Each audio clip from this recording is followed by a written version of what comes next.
So I got a question for you. Okay. What is? I want you to think of. I don't.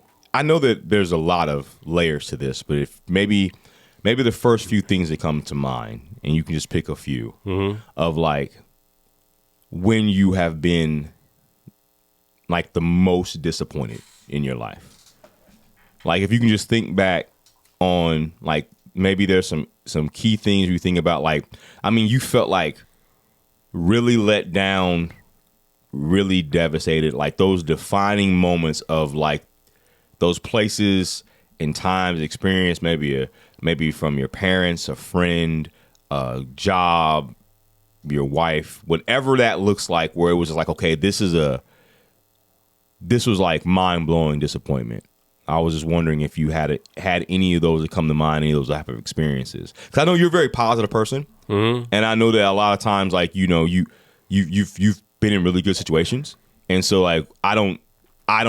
In us talking, I've not really ever heard you talk a lot about that, and so nothing comes to my mind for you, and I just didn't know if there were things that you can remember that you would say, okay, that was just.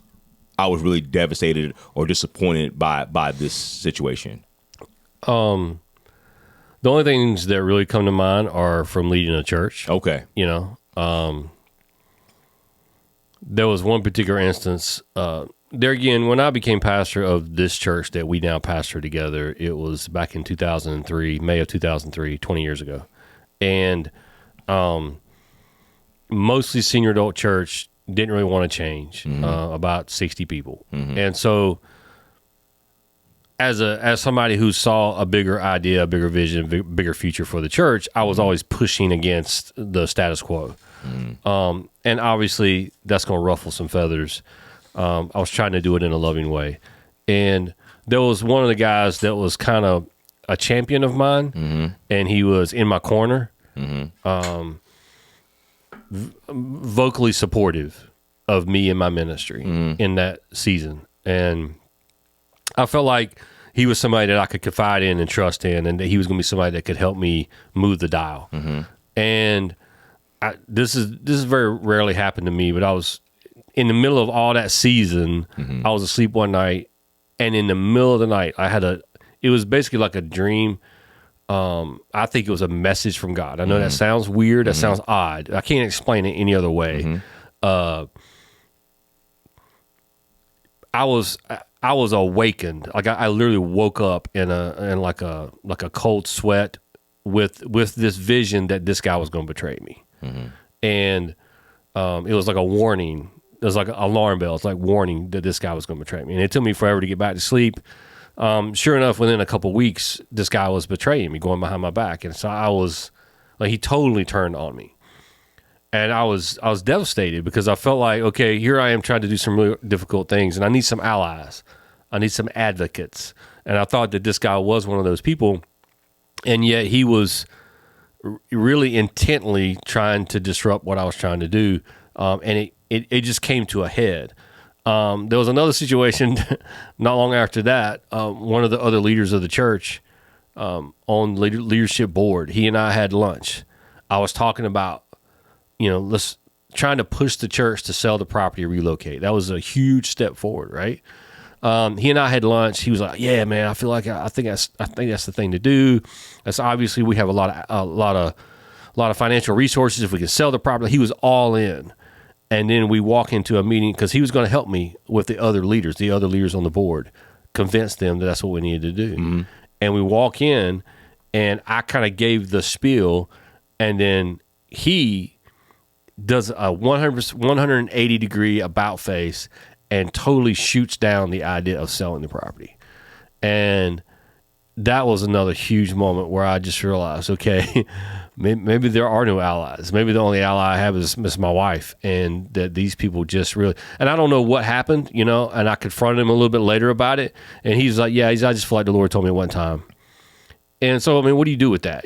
But I was greatly disappointed, and I felt a great deep sense of betrayal, that these men that I had entrusted, that I felt like, understood the purity of what I was trying to do and could see the vision and could help me get there, that they just weren't with me. And then there was one other guy during that season who truly was with me, and then he died, a sudden heart attack.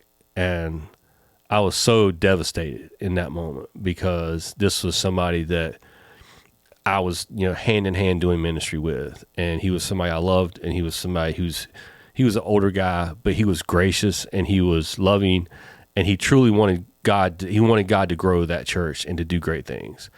And when he was gone, after the other two betrayals, I just felt so alone in trying to lead that church, and that was probably one of the most, I would say, disappointed, because I was disappointed in God, because the last guy had died. I was disappointed in these two men, and I was just at every turn, it felt like I was getting defeated, and disappointment was weighing heavy on me.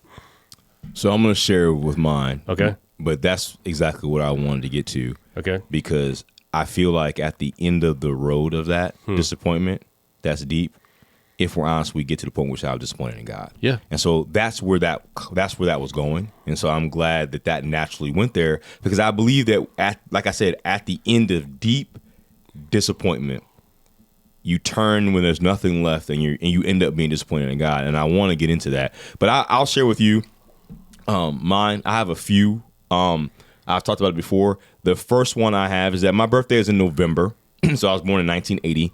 And so when I was coming up, the last call for birthdays to start school, I believe, was like September something, or August, end of August. And so I missed the cutoff for that, like the group of people that I was in growing up with. Your friend group. My friend basically. group. I missed going to kindergarten. So I had to go I had to wait another year, okay? So I was already behind that because of my birthday.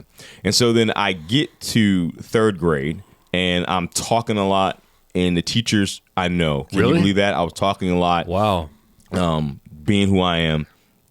I passed third grade, but the teachers thought that I was not emotionally mature to go to fourth grade. Even though you were older than most of the kids in your class, probably. Correct. Because you had So Okay. now you're tracking. Okay. And so then they want to have this meeting with my parents, and I'm thinking to myself, this is ridiculous. I did the work. I passed. I remember being old enough to know I did not meet the requirements to move on. Sure. Because I did what I needed to do. Academically, you did. Correct. And so they came into this meeting, and I'm thinking, man, this is stupid. Like, 'cause I heard them talking about this, and they come in there, and they sit down, and the lady talking to them gives her spiel, and it's my parents' decision. I remember them being like, whatever you want to do, we're going to do. This is what we suggest.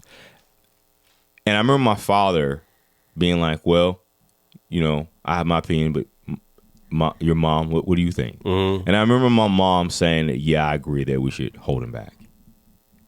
I was devastated in that moment. Like, I will. That is a defining moment in my life. Like, I knew that I was going to be mocked, and ridiculed.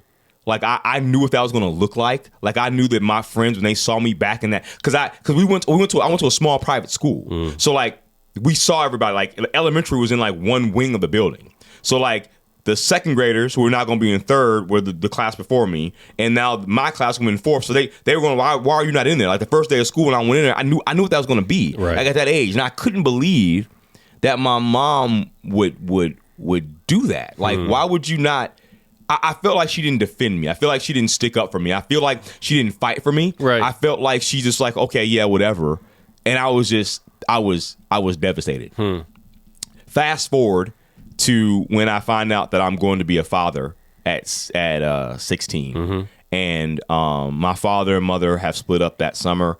Later that summer, I find out that before I'm about to turn 17, I'm going to have a child. And myself and my dad go talk to my mom, and we have to break the news that I have got a girl pregnant. Right. Very traumatizing experience. I'm sure. Very humiliating, very embarrassing, because you don't want to do that, right? You don't want to tell your father, and you don't want to drive with your dad to tell your mom, right? I'm an only child. Right. And so do this. Mom doesn't really say too much. It's very bad.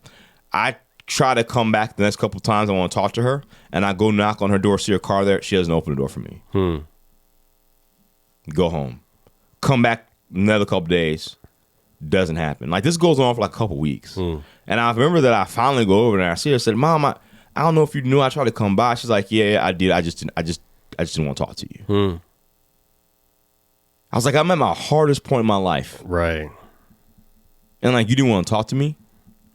I was devastated. That put a hamper on me and my mom's relationship for years. I'm sure, yeah. For years. When I was in Arizona and I became a Christian, and I'm now married and I have all three of my sons, and I get laid off because 2008 happens and it's the Great Recession, right? It began in California, Arizona, through the housing market. I was laid off for 10 months.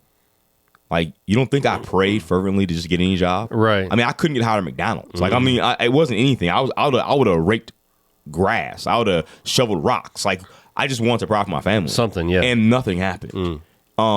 Deep disappointment because I know that the Bible says that I'm called to provide for my family. Like, if man doesn't work, he doesn't eat. Like, I understand the tenets of what is required to put forth your effort to take care of your family and responsibilities.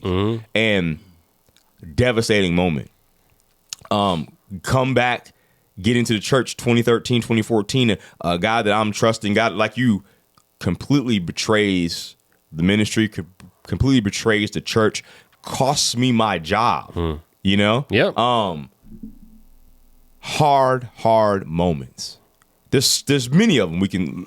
Some in ministry, but many of them. Right. The thing is that it does lead you to this place where you're disappointed with God. And I think that the problem is that we don't want to admit that. And I want to bring it up to, number one, we all have those stories. We all have those moments. And I thought we could talk about how do we shift that from, okay, it's okay to express that. It's okay to be disappointed at God. But like, how do you think we move from that to see it positively? Because I feel that a lot of people don't have the right relationship with God. A lot of people don't have the right relationship with Jesus and the church. A lot of people, because they're mad at the wrong person, because they feel that the wrong thing in their life has disappointed them. And I feel like when I got clarity in this area, it was revolutionary for my life. Yeah, I don't really know that you ever outgrow that idea that in deep disappointment you're going to question God, and even if you don't audibly articulate it in a prayer, like it's rummaging around in the deep recesses of your brain. I mean, you can't help but think it, right? And so if you think it, it's there. And I think that's the hardest part for me is I've always had this battle, with myself in prayer. Is like, well, I know what I'm saying to you, God, with my mouth, but you know what I'm saying to you in my head. And it's like, I know that there's that doubt and that questioning and that concern. And, how could I ever be disappointed in God? I mean, Jesus died for my sins. Right. But the reality is right.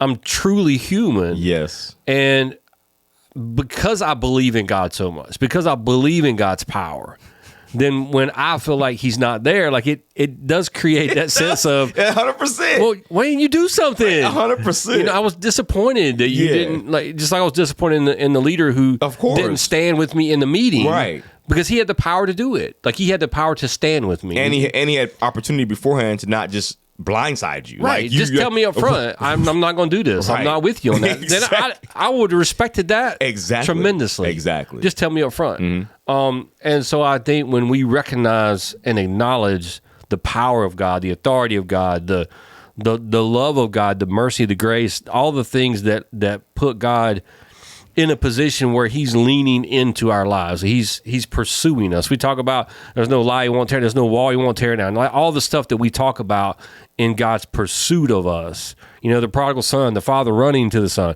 Those are that's the imagery that we use. And then sometimes we feel like in our greatest moments of need, we look around and we just feel like we're standing there by ourselves and there's nobody there.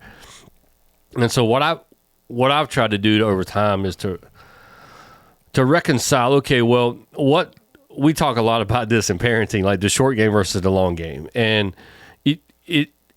God's perspective and God's relationship to time is impossible for me to even describe or understand, to comprehend God's relationship to time, because time is a a medium that he created, Right. And so he exists outside of 100%, our time, 100%. And so for him, like our tomorrow is his now, our yesterday is his now. Like he just sees it all at one time. Correct. So just in his full sovereign ability, like he sees he knows everything. Right. And so for me to be disappointed means I don't trust him in his operation of what he sees. Mm-hmm. And so I acknowledge that I'm disappointed, but then I reconcile myself to know that, well, God must be doing something. God must be up to something. And how big is this really? Mm-hmm. You know, those two guys that I talked about that betrayed me, I mean, look where we are now. Mm-hmm. Like they didn't ultimately stop God's plan and vision for this church. Mm-hmm. And so really in that moment of my disappointment and my wondering where God was still moving. God was still working. The dial was still being turned. The march was still going on. But I was frustrated because of my perception of of the when. Mm-hmm. Like when are you going to operate, God? WHE, and when are you going to be here? Mm-hmm. When are you going to show up? Mm-hmm. And God's vision of when is totally different because he lives and exists outside of time. And so I think once we really begin to comprehend that whole picture, that whole image of God not being confined by the limitations of our timetable, I feel like that gives us a sense of peace and a pathway to reconcile those moments where we feel like God's just not showing up. I think it's also beneficial to be like, we live in a fallen, broken world. We deal with fallen, broken people are everywhere, inside, outside the church, regardless of that. Like, you can just look around and realize that we're not always going to do what's best for everybody. And so I feel the thing that's so funny is that whenever it's even hard to explain, like, because God is not visible and because a lot of times God and the spirit moves around and through other people and other things, we interact a lot with God through people interactions or things around in nature that point to him, right? And so then I think that's why it can be easy for, like, when a person, place, or thing fails you, that you correlate, well, that failed me, it was from this, I don't want to be hurt again. Like, I was talking to Camilla about this, my wife, yesterday, is that I go to church, they teach that church is people. The church hurt me, therefore people hurt me. I don't want to be hurt, so I stay away from the church. Right. And so then that somehow cuts off God, right? And so it's like, this is the pathway he's given us. It's right and true as long as it can be right and true, but we're not right and true. And so we're always going to screw up. But, like, somehow God gets the blame for that. You know what I'm saying? Like, I like that disappointment. Like, well, God wouldn't allow that. Like, he doesn't want. I don't believe that in God's character that he wants to cause pain. Like, I don't believe that he wants to see you suffering. I don't believe he wants to see you weeping and crying. He doesn't. I don't believe that he wants that. So when you know God's character, this is where you all get in the whole idea, the whole theological idea of, like, why is there good? Why all that stuff, like evil, bad things happening. I get all that. It's a deep philosophical conversation. But on the base of who he is, we are called to live out what God wants us to do. And when we don't reflect God's right character. And that hurts and damages relationships. And I just think that it's so important if we can just get to a place where, as you said before, you can realize God loves me, that, like, I am chosen, that look at what he did to be in a relationship with me, even though in this particular time it doesn't seem that way. I know that does not change how he feels for me. And it's kind of like, I was thinking about this about, like, like you said, parenting. There are moments where our kids feel like that we're not happy with them because they did something wrong, right? Like, we're displeased with them, or they feel like it's not in my best interest. Like, you don't have like, you're not there for me. Like, because, we won't approve of something, or we won't give our yes, or we give a no, or we don't provide the money, or we're saying, like, so then, like, you've kept something from me.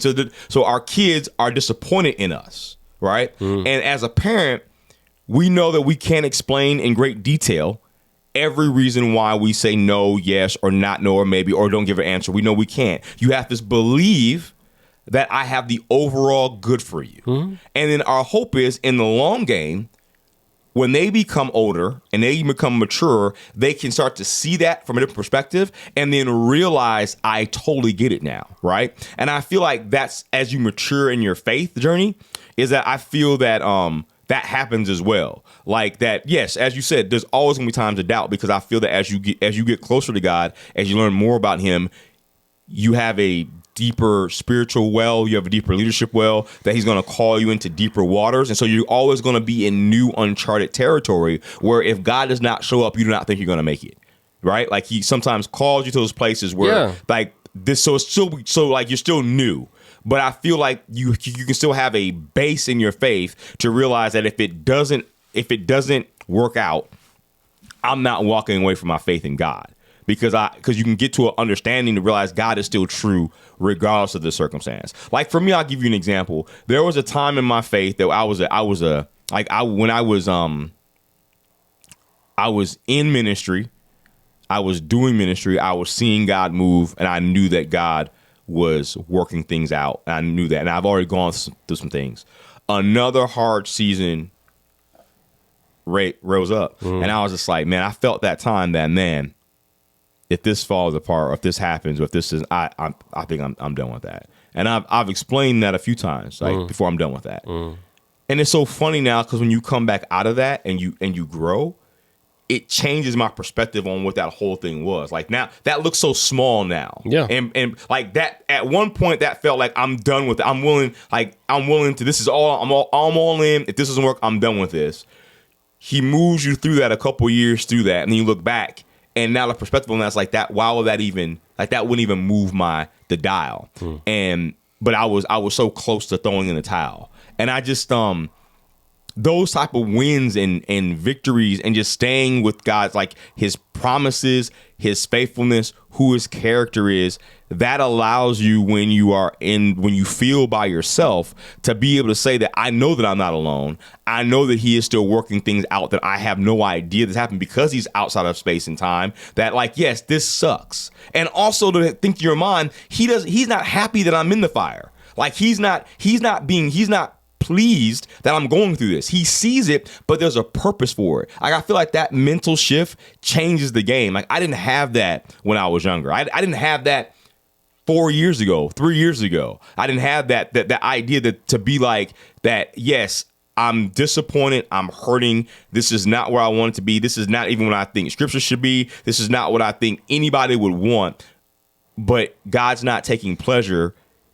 He's not answering my prayer. He's not coming up. It's not happening right now. But I can take promise. I can take joy and I find peace in His promise that if it doesn't work out, He's already good enough. He's already more than enough.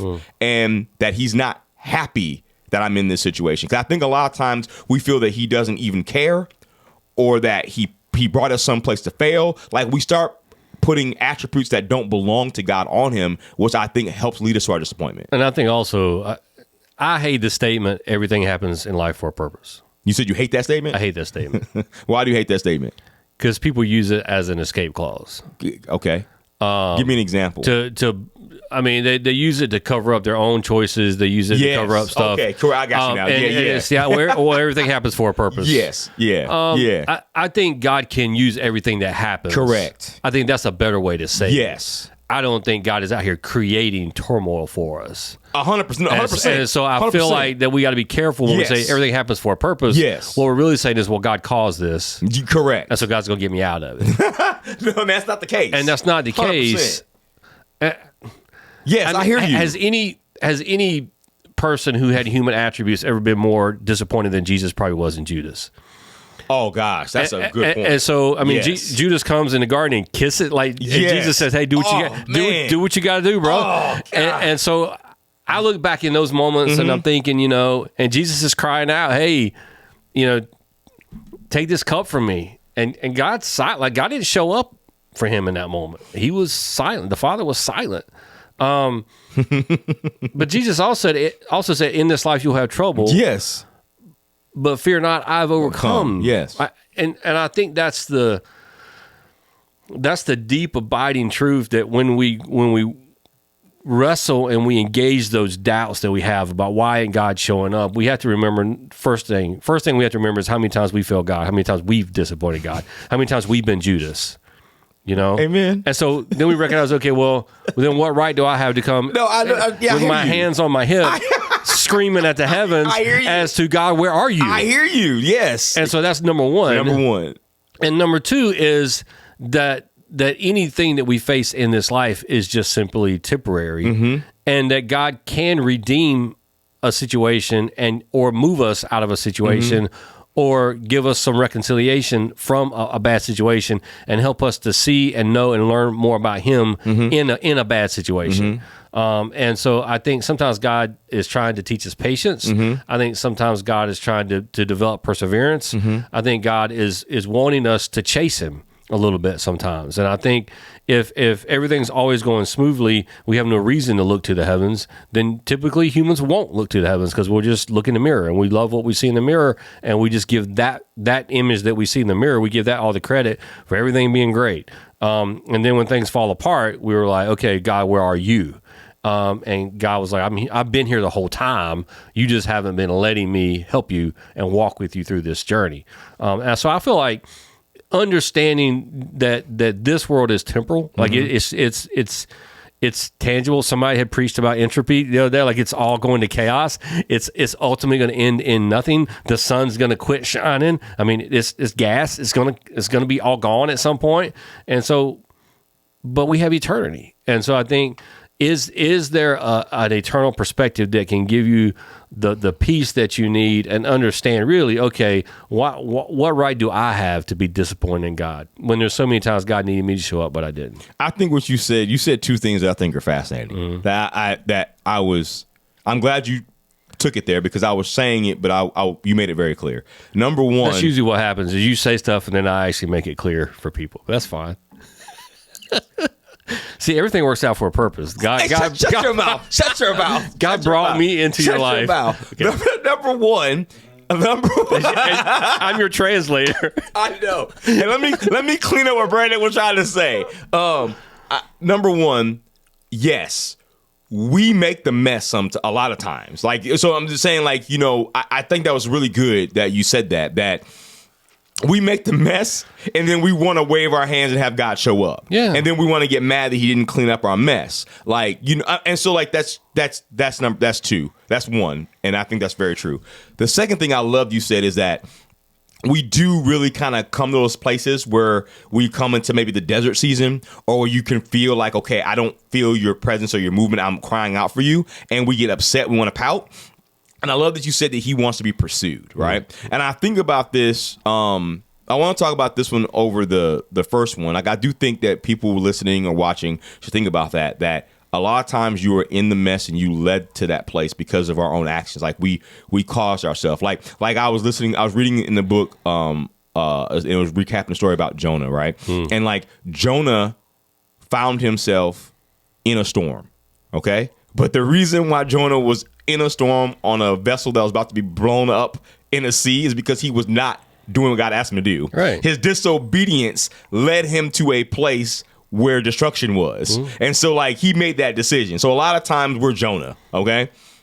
The second thing is I really want us to think about for a second is that you and I talked about how we feel like there's been a refreshing and awakening, a deepen in our spiritual life and our walk with God as leaders and as just followers,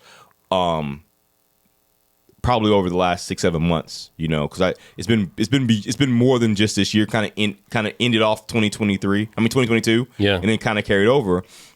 And in retrospect, as we were looking back on maybe why that was, is that we felt for a while that we were standing there where God told us to stand. We showed up at the appropriate time and hour, and nothing was there. And we kind of just stood there for a while. And then we kind of were just like looking back over our notes, looking back over our coordinates, saying, yes, we're at the place. This was the time. And then time just went by. And we went through that frustrating period. But then it's almost kind of like you said, when you said it kind of my mind, we kind of started digging around. Like, instead of us getting mad, we got to work. We started looking around, looking for markers. Are we here? Maybe it's there. And we just started going deeper in the space we were at. And because of that action, because of that pursuit, and we dug down, we found what he wanted us to do, that deep searching of ourselves. He wanted us to dig down into the earth, and he wants to put that effort in. And then we found that river of gold. Like, we found that little sliver. We found that water, and it's so worth it. Like, I would go through that again every time to get where I'm at right now. And I think that's part of the journey you're talking about as well. Like, he wants to be pursued. And I think sometimes we're at the place we want to be at, and then because it didn't come and act like he want. One of my favorite stories is, wasn't it Naaman who Elijah came to, he called him to get clean? Doesn't Naaman have one of his servants? Or I don't remember. I don't know. I think it was in the Old Testament, I think it was Naaman was a guy who had leprosy. And remember, his servant went to go call Elisha to come, and then Elisha told him to go dip himself in the water 7 times. Right. And he expected it to be something different. And because that's just regular water, that's the regular lake, like it's even better lakes. He thought he was gonna do something crazy, and he went back in. He was mad, like he walked away, and his servant was basically like, if he'd told you to do something great, wouldn't you have done it? Like, if he told you to do this, like, why would you not? And he went out there and he found it. Like, I feel like sometimes because God does not show up how we want, when we want, the way we want, that we also get disappointed then. And we're at the place we need to be. Like, it just wasn't just given to you. Like, there's still some work to be done. And I feel like that's the one that scares me the most. And that's the one that I try to get people to see on Thursday night and Sunday morning, is that right here, right now, in this space, in this time, you can be right where God wants you to be, to have major change in your relationships, in your life, in your thinking, in your whole eternity. But because it might not be what you thought it would be, sound like, look like, you might walk away from that change, and you can still be discontent and disappointed in God when he brought you where you needed to be. It just wasn't how you wanted it to be. Yeah, I mean, like, maybe Caiaphas was disappointed in God that Jesus was stirring things up. Like, God, why don't you do something? Why don't you step in? Why don't you stop this guy? Because he's messing with your people. Isn't that a crazy idea? Yeah, I'm not saying that's a crazy idea. I mean, if you think about it from perspective, like, he's trying to strategize. Man. He's trying to figure out, how do we stop this? And he's praying to God. He probably is. I mean, he's the high priest. I'm just saying, you would hope that he would be. You would think. And so he totally missed what God was doing because it didn't, like you're saying. Man, that's such a good point. It did not look like what he thought it should look like. He's praying to the God who sent Jesus. Yeah. That's a profound thought. I've never thought about that. And there again, he's bringing false witness, right? He has to bring false witness because there is no accusation. So to me, it's like that's crazy. One of the biggest pictures of somebody being disappointed in God, probably taking matters into their own hands and trying to do what they think is necessary to preserve what they think is worth preserving. But it was so self-centered. Their vision of God and what God could do was so small that they totally missed the most important movement of God that had ever existed at that point. In mankind. Yeah. Yeah, right. And so I don't know. I think it's sometimes it's easier for other people to look at our situation and say, hey, yeah, but like, did you see these 3 positive things that came out of that? Yeah. And it's hard for us in a moment. Yeah, but what about these 8 things that like really hurt me? Yes. Yeah, I mean, that's true. I mean, but we're all going to be hurt. Yes. We're all going to go through some stuff. Can we focus on the wins? Can we focus on like the successes? Can we focus on the ways in which God did show up and how God did transform and God did move and God did reveal himself? Like you're saying about our own journey here together, there was some frustrating moments where 100%. we felt like we were doing everything right. We had a small group of people around us who really believed, but then there were people who were walking away. There were people who were saying, "No, this is not for me." There were people who, what they were essentially saying is, "This can't be of God because I don't like it." Yeah. And right. so, No. Yeah. Yeah. And so, like, they made their choice, and so they had to do. We basically looked at him and said, "Hey, do what you got to do. Do what you must do. Make your choice." And those were disappointing moments. But like you're saying, what we're experiencing now, the outpouring of God's Spirit that we're seeing, not just on us personally, but on the church that we happen to lead, is one of the most rewarding things that I've ever experienced in my life. 100%. And so whatever we had to go through to get here, it's okay. It's okay. There was a lot of disappointing moments. A lot of people disappointed us. A lot of leaders disappointed us. But in the grand scheme of things, like, I grieve for them because they're missing it. Yes. Like, they're missing what God's doing. Yes. And I'm just thinking, man, if you could just see it. But that's an like, wouldn't that change your heart and your attitude about, like, isn't that, I don't know, that to me is where I just shake my head. But isn't that where your passion comes from? Like, that's the thing is, like, people are missing that in their marriages, in their parenting, in their household, in their friendships, in their work. Like the world is missing that. That's the hope we're getting, is that if you would just actually just stay and work through the disappointment, if you work through the season, if you just stay somehow planted in, you, like what he said, if you believe, would you not see? Mm-hmm. Like, right. If you would just believe, would you not see? Right. And the thing is that some point, you only have your belief. And like, I'm just because that's the idea. Like right now, you and I know we would go through it over again immediately. Mm-hmm. If we were to start over again, I would do it again. But that's the thing, is that you had to have that hope to get here. And so many people aren't grounded enough or don't believe enough that they can't actually see. And the disappointment, the heartbreak, the pain, unfortunately, it outweighs and uproots the belief. And I think that's really what it is, because he says, if you believe, you would see. Disappointment and devastation and loss has the potential to uproot and pull up belief and remove it, and you place it with that. And when that happens, you can't see. And I don't know how you get to that place where you protect that. I don't really know how. I don't know how, because I've been in places before. I don't know how you get to that place. But I just think, if people listening, you have to protect whatever belief you have. You have to protect whatever faith you have. You have to protect whatever promises, whatever thing you can cling on, that you have to be like, I just got to keep this one little flame lit. Because if that can just stay lit, you can then see it be a roaring fire again.